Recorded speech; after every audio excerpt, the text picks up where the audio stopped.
Ladies and gentlemen, we're back for the final and concluding portion of today's program. At our special guest is, of course, Mr. Rene Banzon po ng Singapore. No? Ito pong kumpanya niya, yung MRO, right? Yes. Maintenance, repair, and overhaul facility. Diyan, yung mga makina, di ba? Yung engine, yung aircraft engine. in general. Any repairs, any maintenance, any checks. Kumbaga sa yung major repairs, yung refurbishing, ganyan, meron na dyan? Or wala pa? More of yung mga refurbishing ng cabin, yan, iba pwede. Pero pag kunyari components, yung mga complicated na mga pinapadala sa Singapore, tapos doon naayusin niya, o kaya sa original equipment manufacturer, like sa Airbus, doon papagawa yan. Pero dito may removal and installation. Dito. Dito magagawin yun. Tapos yung mga naman, yung upholstery, di ba meron din yan? Upholstery. Magagawa din naman yan. Magagawa din yan. Tapos yung mga...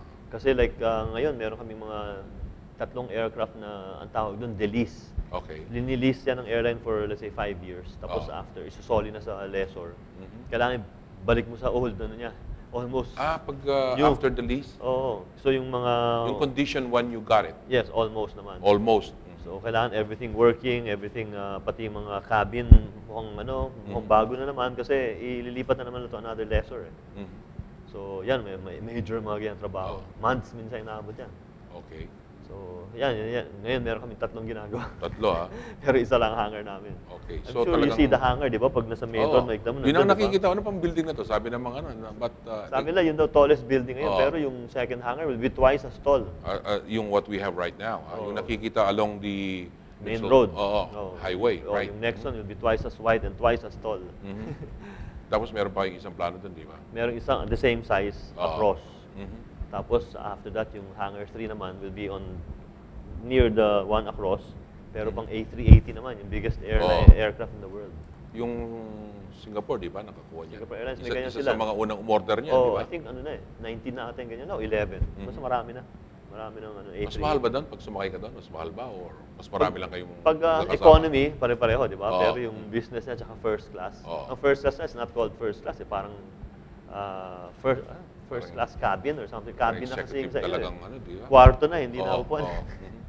Pwede na mag-shower, pwede nang... Yung TV mo, nakahiga ka talaga. Tapos kakain ka, lipat ka dito. May sakat upuan. Pwede ka bang mag-invite ng mga nasa economy para magpunta sa cabin mo pag ganyan? Hindi ko pa nasusubukan eh. Next time hindi ko alam, baka mahigpit. Sige. Anyway, mga kaibigan, kayo nakauna na, pero sabi mo kanina, marami pang pumapasok. Ng MRO, di ba? Ngayon, meron yung Metrojet. Ibig sabihin, talagang hindi lang kayong nakaamoy ng potential ng Clark. Ang biro ko nga dyan, sabi ko, akala na may naamoy kami, kaya siguro sila nadatingan na. Pero meron talaga, merong another one na malaki na papasok, pero hindi pa confirmed. So, hindi ko pwede announce, pero malaki yun. Pero kayo, alam nyo naman, di ba? Magkakamag-anak naman nag-uusap-usap kami. Nandyan. So, at least you can smell it already na some competitors are coming over. No? Tapos, nasabi mo nga, yung another school will be opening up for pilots, no? Pilot training. Okay. Tsaka several of them are scouting. Kumaga pumupunta, hindi pa natin alam kung interested or not. Pero, parang may, sila. That's part of the businesses naman, di ba? At least they're trying it out. They're studying, no? Yes, The potentials. So, yun nga ho sinasabi natin, dapat mga kababayan po natin, no? Ordinary citizens. Tapos yung mga eskwela, mga hotels, restaurants, naghahanda na ho tayo dito. So, yan, yung mga courses na sinabi mo kanina. Dapat meron din training for cabin crew, di ba? Cabin crew. Like right now, I know, AirAsia is hiring, cabin crew. Ang daming, alam ko, ang daming Marami na sila, pero, kasi right now, they only have 2 aircraft, pero by 2014 nga, before, I know their plan was to have 15 based here in Clark. Tapos, yung iba pa, yung Asiana, for example, So ano na yung mga alam mong mga yung Tiger, di ba? Sa inyo yan, di ba? Yung Tiger Airways. Nagpapagawa sa amin is Sea Air. Sea Air, Sea Air. Kapartner nyo rin yan. Hindi namin partner, but client namin. Kliyente nyo. As you said kanina, while you were Singapore, no, you're open to accept any client that comes in. In fact, some clients as far as Gulf Air was thinking of bringing their A320s here. Air India, malalayo na. Yung as in, more than 4 hours kasi yung A320 pang mga 4-hour flights lang yan eh. So More than kayo- 4 hours, magsa-stop pa yan somewhere before they come here. Ibig sabihin yung gamit na gamit yung isang hangar nyo. Oh, gamit Kaya na. kayo nag-expand to the next one and then to another. Yes, yes. Yung mabilis lang gagawin dyan, yung maliit lang na the same size. We're Okay. hoping in 3 months matatapos yun and hope to start with that very soon. That's good for you, di ba? Kasi the other one is a wide body. Oo. 13 months na gagawin yun. So 13 months. next year pa yun. Pero kailangan na namin kaagad. Oo. Lahat ng aircraft nasa labas, nakapila dun. Ako nakikita ko dito kasi yung yung employment din eh. Oh. Okay, you earn, nagbi-business kayo dyan. Pero yung employment, yung ating mga kababayan, yung trust ng national government ngayon, na invest na ho lumipad, magtrabaho sa abroad, dito na lang, di ba? Oh, tsaka we're targeting locals Oo. from the regions. Pero eventually, because of the expertise of the Filipino, makakasabay na rin siguro tayo sa sahod, di ba? Sa? Yung pay scale. Yung abroad, Oo. ay mawawala yung competitiveness natin. Oh, hindi, yung kahit na mataas na mataas sila, pero tayo, There, ngayon, ano siya, Oo. continuously improving naman. oo.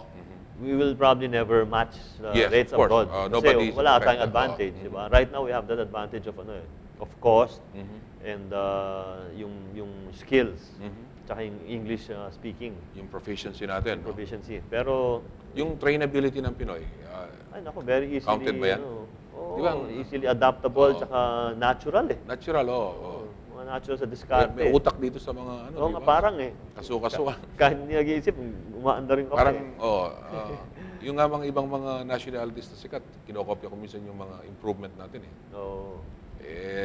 Tayo, alam na Wido, di ba? Wido. Oo nga, kaya Yung iba nagwi-wido lang. Oo. Parang yung mga Pinoy, pag kumakanta. Oh. Kaya magagaling din tayo dun eh. Ito ho, mga kaibigan, makinig ko ng mabuti. Lalong-lalo na ho yung dito sa kalapit natin, yung covered areas po natin dito sa Central Luzon. Ito ho nangyayari na.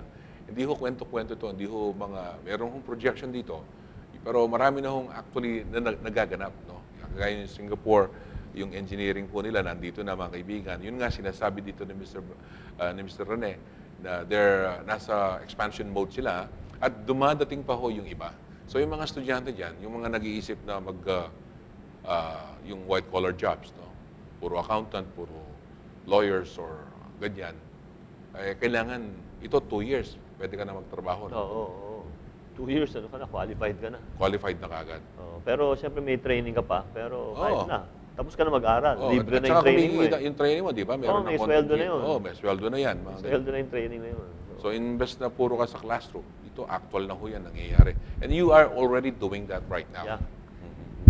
In fact, we're on our 4th batch of mechanic trainees. Yung trainees, 4th Oo. batch na yan. Oo.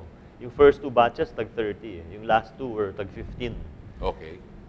Pag nag-groundbreaking na doon sa Hangar 2, we'll have to accelerate that. Kasi by the time matapos yun, kailangan ready na, work Pero ready. you're not afraid that hindi maka-cope up yung mga eskwelahan dito sa pag-produce ng mga kailangan nyo? Actually, Pagdating ng hirap kami panahon. mag-hire. Mhm. Hirap kami. Ngayon, medyo meron ng problema. Kasi marami rin mga graduates, pero kailangan talaga matutukan para mas Oo. sila, mas magagaling. Kumbaga, pag in-interview namin, tinatest namin, okay, sige, Oo. kayang-kaya.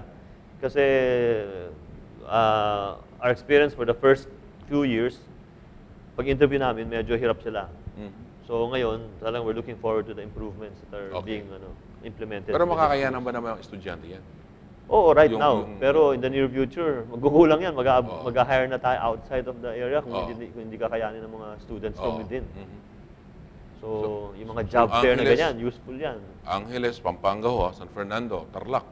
Kailangan naka-ready ho tayo dyan. Yung mga universities dito, at saka yung mga, yung dating mga vocational schools, kailangan naghahanda rin dyan. Oo. Sa malaking university dito, lumaki dahil sa aeroplanong single engine plane, yun ang naka-display nila eh.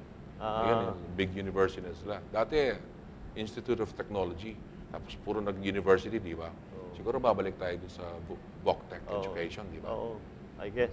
Yung daw yung Singapore daw, very advanced yung kanilang polytechnic schools eh. Ay, oo. Doon sa Singapore. Ang may nagsabi rin, you really cannot industrialize without these schools. Yung mga VocTech schools, mga Oh, polytechnic yes, schools. definitely. We definitely need that. Mhm.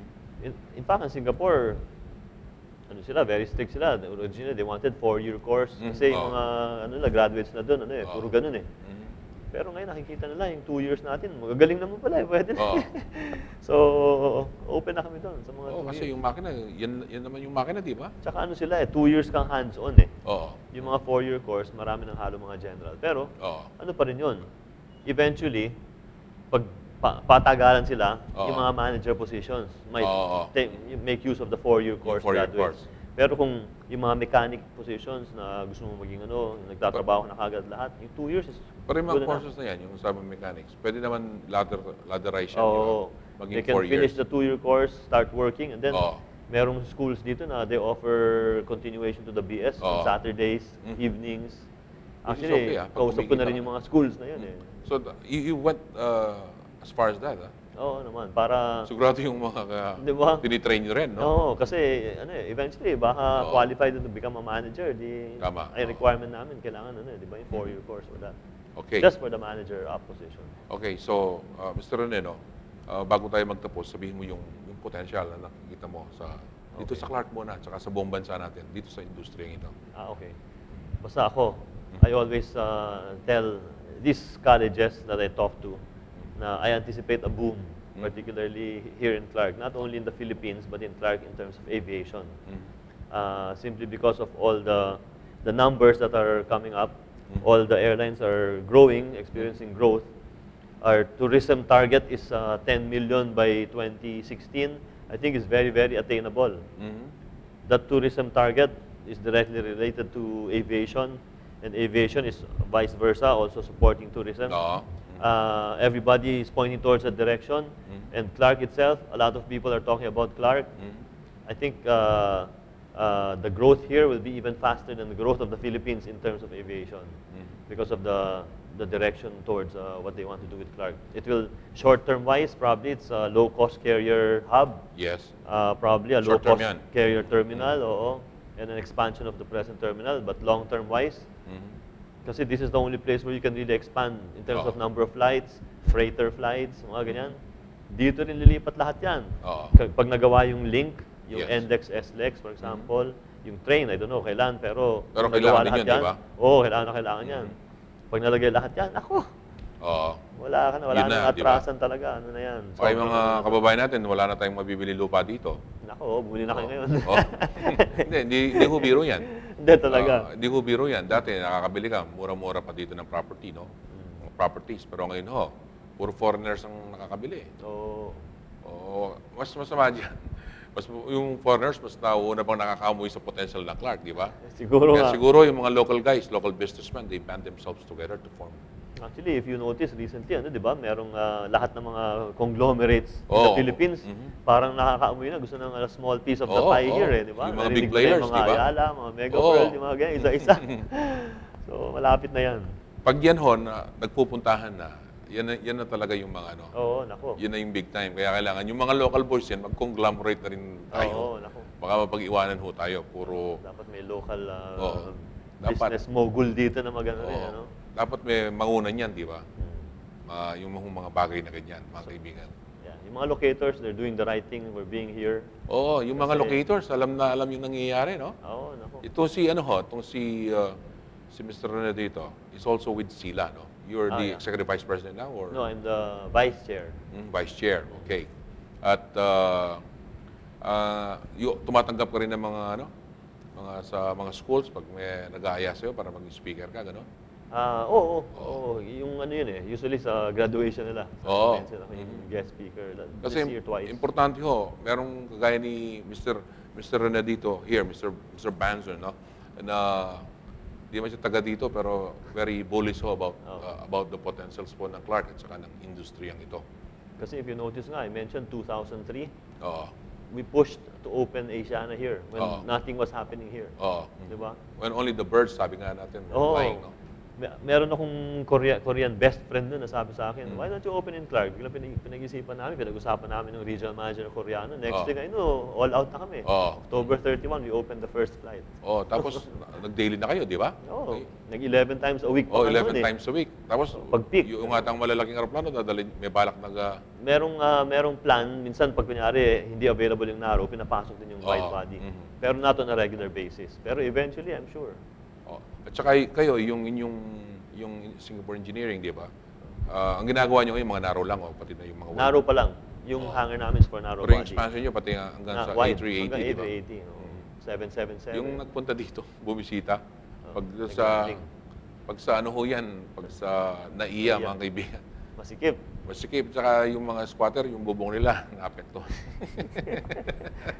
Anyway, Mr. Rene Banzon, of course, we'd like to thank you.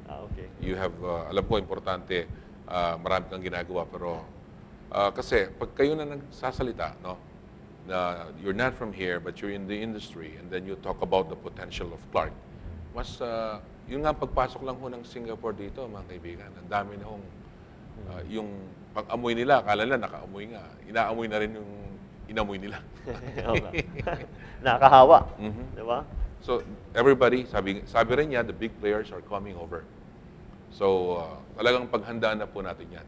So, yung mga kaibigan din natin sa academe, no, yung those who made the adjustment po sa call center industry so that they can produce all these graduates to work po sa call center industry. Yeah. Ito naman ho, yung aviation, wag natin kalilimutan itong industriya ito. Okay? Any parting shot, Mr. Rene? Yun lang, just anticipate this growth. As I mentioned, in 5 years, it's going to be different. Oo. It will not be recognizable. As in, Hindi na makikilala, no? Oo, naku, yung airport dyan, ibang-iba na. Take a picture of it now and then Oo. compared 5 years You know, from now. we're doing that. We're doing that. In the last few years, hindi mo na rin makikilala yung Clark. Eh. Pero yung sinasabi mong yan, si Raul, lalong dapat umikot para kunin na ng video lahat. Oo, ng mga- naku, iba na yan. Tsaka yung traffic dito. Total naku, overhaul, kailangan Paghandaan nila magkaka-traffic na yung dito. kaya ho yung Clark naman ngayon ay nakikipagtulungan ho yung CDC sa mga LGUs. Kasi hindi lang dapat asensado yung Clark, dapat pati yung mga communities asensado rin eh. Oo. Naman. Dapat sabay-sabay ho yung pag-asenso natin.